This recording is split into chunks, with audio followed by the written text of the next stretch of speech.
retrouve pour une foire aux questions avec du make-up. Donc on va se maquiller et en même temps on va répondre à vos questions Instagram et vos questions YouTube. C'est parti. It's Lady Hamilton. Alors on t'avoue qu'on n'a pas prévu venir en Italie. On a prévu se déplacer, ça c'est sûr, au cours de l'année 2017. Mais en Italie c'est pas prévu. Et par contre si y a plus de gens qui demandent à ce qu'on puisse se déplacer en Italie, hormis toi, évidemment on fera le déplacement. Elle demande aussi, pouvez-vous me recommander un thermoprotecteur sans silicone? J'habite en Italie, donc il serait mieux si je pouvais l'acheter sur internet. Un thermoprotecteur sans silicone? Ça c'est René qui va te dire. Il y a Activillon qui font des thermoprotecteurs sans silicone. Après il faudra plus voir au niveau des produits bio, au niveau des produits sans parabènes et sans tout ce qui est produits chimiques en fait. Ça sera pas les Garnier, ça sera pas... Je fais pas de la mauvaise publicité, mais en tout cas c'est sûr que ça sera pas les produits qu'on vend dans les centres commerciaux, mais dirige-toi plus vers les produits naturels. T'as les Secrets de Loli aussi, qui font des produits naturels. Regarde aussi sur internet, sur Paraethnique, c'est une parapharmacie sur internet qui vend des produits afro. Je pense que déjà si tu te diriges vers ceux-là, on t'a cité, tu pourras trouver ton bonheur. Alors c'est une longue question, donc on va faire étape par étape. Avez-vous déjà d'autres frères et sœurs? Donc oui, on a un frère, mon petit frère, son grand frère. Ensuite, si oui, sont-ils aussi passionnés par la mode? Oui. Il aime la mode? Oui, ouais, si, ouais. Il est passionné, mais ouais, il aime bien s'habiller, il aime bien la mode. Ensuite, êtes-vous jumelles? Bah non. Non. Sinon, combien de différence d'âge? On a déjà dit les filles. Faut regarder les anciennes vidéos, hein. On a dit dans les anciennes vidéos. On a 10 ans d'écart. Vos métiers? Moi, à la base, déjà, je suis gestionnaire compte client. Donc, je travaille dans un cabinet d'audit. Et à côté de ça, je suis youtubeuse, blogueuse. Et à côté de ça... aussi, je commence un tout petit peu le coaching en image et le conseil en image. Alors moi, je fais de la photo. Je suis photographe. De mariage, essentiellement. À côté de ça, je fais donc YouTube. Pas de blogging. Mais par contre, beaucoup de photos pour des blogueurs, des photos lifestyle, etc. etc. Est-ce que votre passion pour la mode et le make-up vous font vivre? Pour le moment, non. Non, pour le moment, non. Avez-vous déjà boycotté une marque? Si oui, pour quelle raison? Et enfin, vos parfums préférés? Boycott de marque, non. Nos parfums préférés... Moi, j'aime bien Opium. Moi j'aime bien Lolita Lampica. Il y a Lucie qui dit coucou, j'espère que vous allez bien, mais j'aimerais bien savoir qu'est-ce qui vous a motivé à vous diriger chacune vers la mode et la photographie. Vos parents vous ont-ils accepté facilement? Vous êtes trop belles, bisous. Merci. En fait c'est des passions tout simplement. En ce qui me concerne pour la mode, c'est quelque chose que j'ai toujours aimé. Je ne peux pas l'expliquer, c'est quelque chose que j'ai toujours aimé depuis petite. C'est inné. Voilà. J'ai voulu pousser en fait cette passion-là et c'est vrai qu'après de moi-même je me suis dirigée vers une école de mode pour voir qu'est-ce qu'on pouvait faire avec la mode quand on aime la mode. Moi pour la photo, c'était une passion aussi. Je pourrais même pas t'expliquer aussi d'où ça vient. C'était une passion. À la base je shootais beaucoup de monuments, la Tour Eiffel, l'Arc de Triomphe, tu vois, tous les monuments parisiens. Et puis après, j'ai commencé à aimer photographier mes amis. Donc là j'ai une passion pour le portrait. J'ai arrêté de faire tout ce qui est monument, j'ai fait beaucoup de portraits. Et après j'ai eu une nouvelle passion pour le mariage et voilà. Et au niveau des parents, au début ils étaient en mode finis tes études, confonds pas la passion et les études, c'est pas pareil, etc. Et puis après quand ils ont vu qu'en fait il y avait une forte demande et que ça marchait bien, ils m'ont encouragé à continuer dedans. Aimeriez-vous participer à une émission de télé, genre les Reines du Shopping par exemple? Moi personnellement non. Il y a beaucoup de gens qui m'ont encouragée, mais je sais pas, l'effet caméra. Les Reines du Shopping ça me tente pas trop parce que je trouve que c'est une émission où ça se critique trop. Du m'as-tu vu? C'est pas forcément du m'as-tu vu, mais c'est trop ouais non j'aime pas, ouais non, c'est trop de la critique. Je partage pas forcément tous les conseils de Christina, donc non, je préfère être sur YouTube et partager ce que j'aime sur YouTube que de participer à une émission comme les Reines du Shopping. Quels sont vos youtubeurs et youtubeuses préférés? C'est plus des anglaises ou des américaines? Par exemple pour moi c'est Shirley. Ouais, j'allais dire la même chose.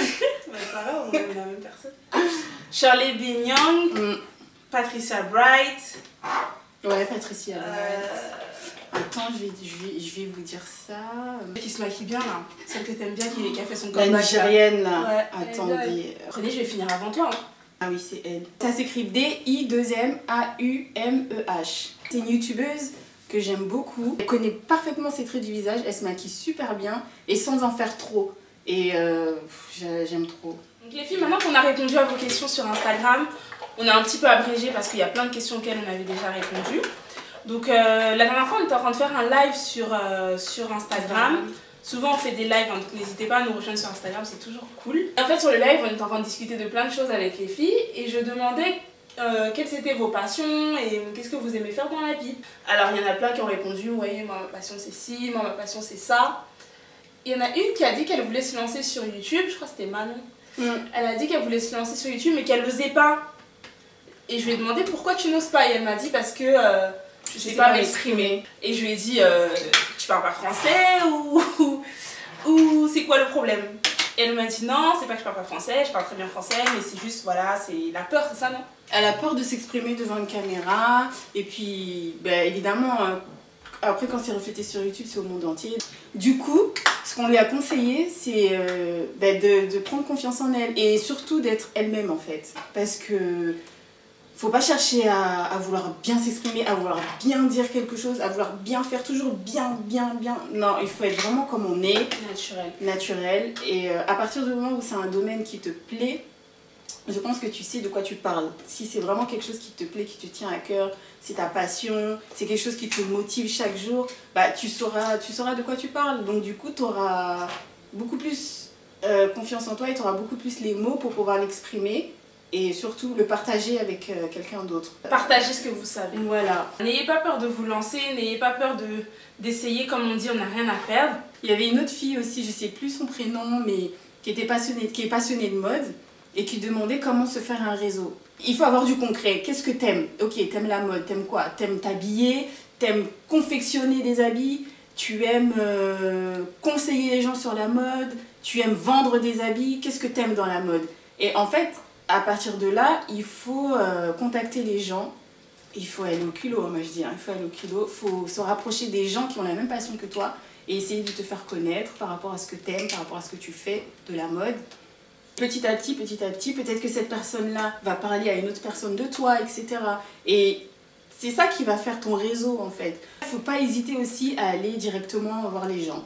Dès que, je sais pas, il y a une petite exposition qui se fait, bah t'hésites pas, tu vas, tu parles avec les gens. Le réseau, vraiment, c'est la communication avec les gens. Voilà, c'est ce que René elle a dit, c'est aller vers les gens. C'est aussi, à travers les réseaux sociaux, t'intéresser à ce que les autres font. Demander conseil aux autres. Demander surtout conseil à ceux qui sont allés plus loin que toi. Ou demander conseil à ceux qui font ce que tu aimerais faire aujourd'hui. Après, au niveau de la photo, il y en a plusieurs aussi. Vous m'avez demandé... alors qu'est-ce qui m'a motivée? Est-ce que j'en vis bien aujourd'hui? Est-ce que mes parents ont accepté ça? Donc j'ai déjà répondu un petit peu à ça tout à l'heure dans les questions précédentes. Mais je pense que pour les métiers artistiques, au-delà de faire des études, c'est très important le relationnel et très important l'énergie que vous allez mettre dans ce que vous faites. Parce que c'est ce qui va faire votre réputation et c'est ce qui va faire que les gens vont parler de vous. Si vous voulez commencer à développer une activité dans un domaine artistique, il faut vraiment vous donner à fond, pratiquer ça tous les jours, montrer, exposer votre travail sur les réseaux sociaux. Aujourd'hui, les réseaux sociaux, c'est un outil terrible pour évoluer dans un domaine. Tout le monde est sur les réseaux sociaux, donc n'importe qui peut vous repérer, vous pouvez décrocher des contrats partout. Peu importe le domaine dans lequel vous êtes, hein, peu importe, que ce soit artistique ou même non artistique. Et surtout, montrer ce que vous savez faire. Parce que les réseaux sociaux, c'est comme un CV où tu viens montrer ce que tu fais, tu viens montrer ce que tu es capable de faire. Même les grands créateurs, ceux qui travaillent pour Givenchy, ceux qui travaillent pour Balmain, ils sont sur les réseaux sociaux. Donc un jour, ça peut être vous. Regardez comment certains grands blogueurs ont commencé. Qu'est-ce qui fait le succès de ces gens-là? C'est ça en fait qu'il faut beaucoup regarder. Et je pense que si vous imitez, parce que c'est pas forcément copier, mais c'est suivre les pas de ceux qui sont allés plus loin. Donc si vous regardez ça, et bah, vous allez aussi arriver là où ils sont arrivés. Là en fait je parle beaucoup parce que quand René se maquille, c'est pour qu'elle ait le temps de me rattraper. Ça y est. Ah, c'est joli les lèvres. Merci. C'est pétillant. Donc vous voyez, on se maquille pas du tout de la même manière. Chacune a sa façon de se maquiller. René, elle est très lèvres. Moi en ce moment j'aime bien les lèvres nudes. et un peu les yeux. Donc voilà, moi c'est trade eyeliner obligé, René c'est pas trade eyeliner. Non, pas trop. Ouais. Là j'en ai mis, mais bon. Ouais. D'habitude, c'est trop ça. Donc voilà, en tout cas, n'hésitez pas à foncer et à vous entourer de bonnes personnes. Et c'est la fin de cette vidéo. J'espère que vous avez passé un bon moment avec nous. Et puis surtout, n'hésitez pas à liker la vidéo si elle vous a plu et à nous suivre sur nos réseaux sociaux. Venez nous rejoindre sur Instagram parce que souvent on fait des lives. Aussi. Donc voilà, si vous avez des questions à nous poser en direct, bah, c'est toujours bien de nous suivre directement sur les réseaux sociaux. On vous fait plein de gros bisous et puis à bientôt. Bisous. Ciao.